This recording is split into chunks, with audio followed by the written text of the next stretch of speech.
नमस्कार साथियों, स्वागत है आप सबों का मेरे चैनल साहित्य सागर में। आज मैं आपको एक छोटी सी कहानी सुनाने जा रही हूँ।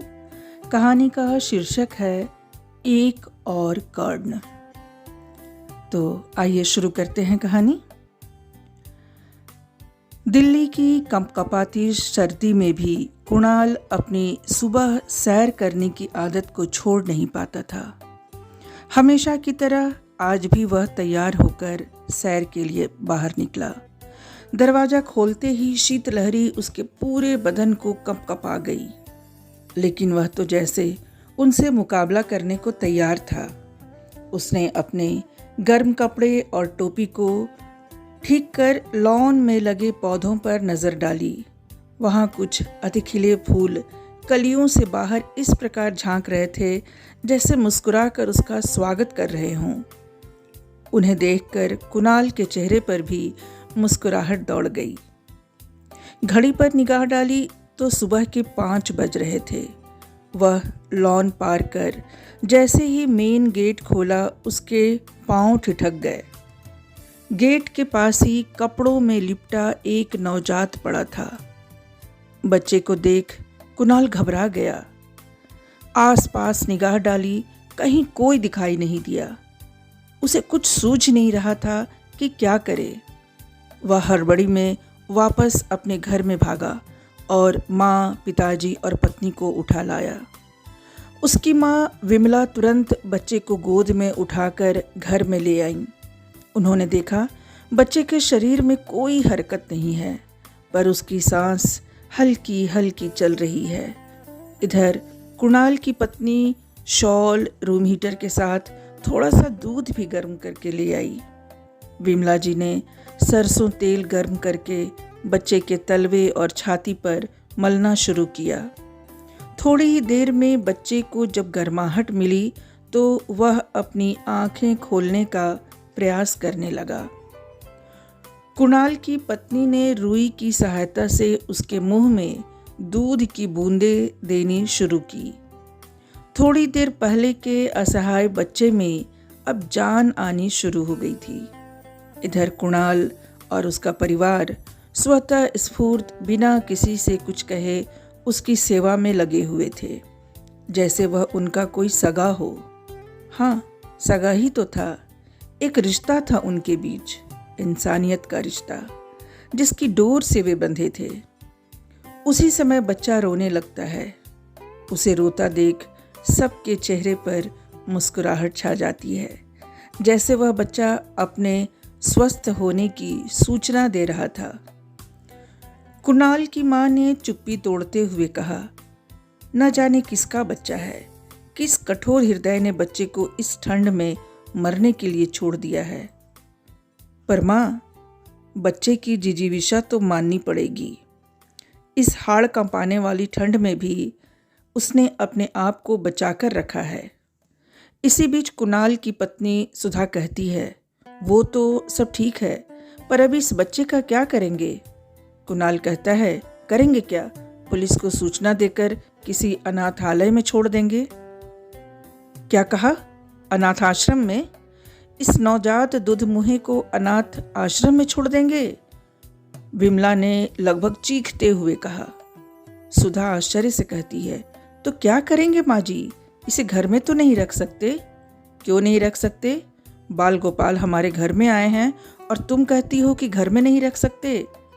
विमला ने सुधा की बात काटते हुए कहा, माँ जी, वो सब ठीक है, मुझे भी इस बच्चे से सहानुभूति है, पर ऐसे किसी को भी से तुम्हारा क्या मतलब है?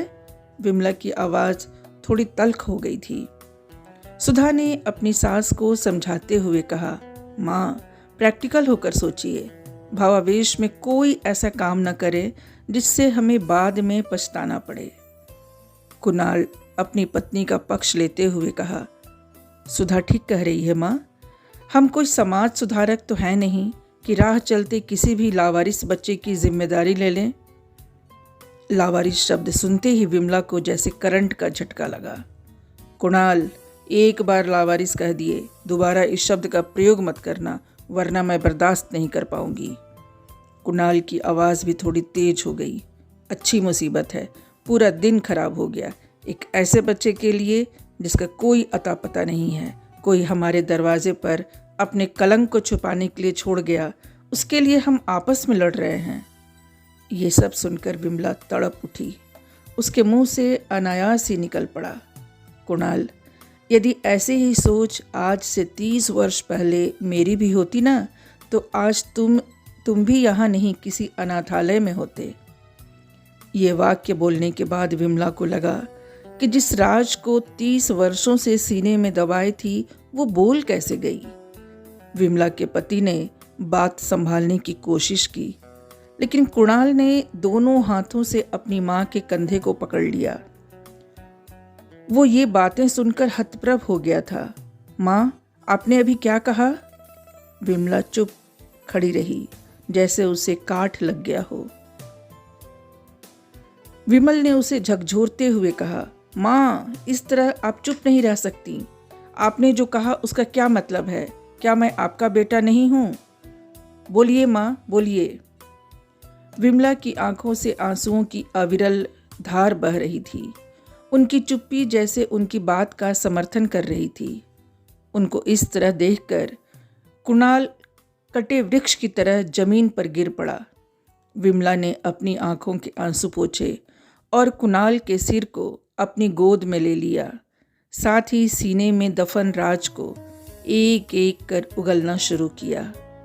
आज से 30 वर्ष पहले की एक ऐसी ही सुबह थी। तुम्हारे पापा की पोस्टिंग दिल्ली में हुई थी, अतः शादी के कुछ ही दिनों के बाद हम यहाँ शिफ्ट हो गए। हमारी शादी को भी कुछ ही महीने हुए थे। एक सुबह जब मैं बाहर का दरवाज़ा खोलती हूँ तो बाहर किसी ने एक नवजात बच्चे को छोड़ गया था। पहले हम भी घबरा गए, क्या करें क्या ना करें, पर बच्चे को देखकर मेरी सोई ममता जाग उठी। तुम्हारे पिता ने कहा कि चलो हम थाने में रिपोर्ट लिखवा देते हैं, वरना इस बच्चे के कारण हम किसी मुसीबत में न पड़ जाएं। शायद सब पुरुष एक सी सोच ही रखते हैं, लेकिन मैं अड़ गई कि इस बच्चे को मैं पालूंगी। तुम्हारे पिता ने मुझसे बहुत समझाने की कोशिश की। कहा, देखो, भावुकता में कोई कदम मत उठाओ। अभी तुम्हें इस बच्चे पर प्यार आ रहा है, लेकिन कल जब तुम्हारे अपने बच्चे होंगे तो ना चाहते हुए भी तुम उससे वैसा प्यार नहीं कर पाओगी। कहीं ना कहीं तुम्हारे मन में इसके लिए भेद जरूर आ जाएगा। तब तुम्हें अपने इस निर्णय पर पछतावा होगा। मैं नहीं चाहता कि किसी भी बच्चे के साथ कोई अन्याय हो। तो मैंने भी एक भीष्म प्रतिज्ञा की कि अगर ऐसी बात है तो मैं अपने बच्चे को जन्म ही नहीं दूंगी। आज से यही मेरा बेटा है, मेरी असली संतान है और मैं इसकी माँ। मेरे जिद के आगे तुम्हारे पिताजी ने भी घुटने टेक दिए। हमने ये बात किसी को नहीं बताई, उस मोहल्ले को भी छोड़ दिया, परिवार वालों को भी तुम्हारा परिचय अपने बच्चे के रूप में कराया। मैं अपनी प्रतिज्ञा पर हमेशा कायम रही और मेरे मन में कभी ये ख्याल ही नहीं आया कि तुम मेरे बच्चे नहीं हो। तुम्हारे पिता ने भी मेरे वचन का मान रखा, लेकिन इस बच्चे के कारण आज सारे भेद से पर्दा उठ गया।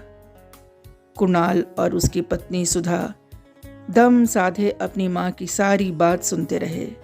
चारों ओर सन्नाटा छा गया। सिर्फ सुधा की हिचकियां ही इस वातावरण की खामोशी को भंग कर रही थी। थोड़ी देर संयत होने के बाद कुणाल अपनी माँ को सहारा देकर उठाता है और कहता है, माँ, कल एक कर्ण को तुमने सहारा दिया था, आज एक कर्ण का पालनहार बनने की मैं भी शपथ लेता हूँ।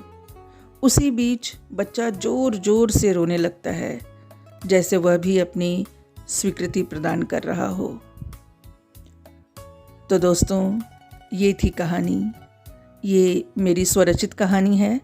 आपको कैसी लगी आप कमेंट बॉक्स में लिखकर कृपया ज़रूर बताइएगा। और कहानी अगर अच्छी लगी हो तो प्लीज़ लाइक और सब्सक्राइब भी कीजिएगा। धन्यवाद।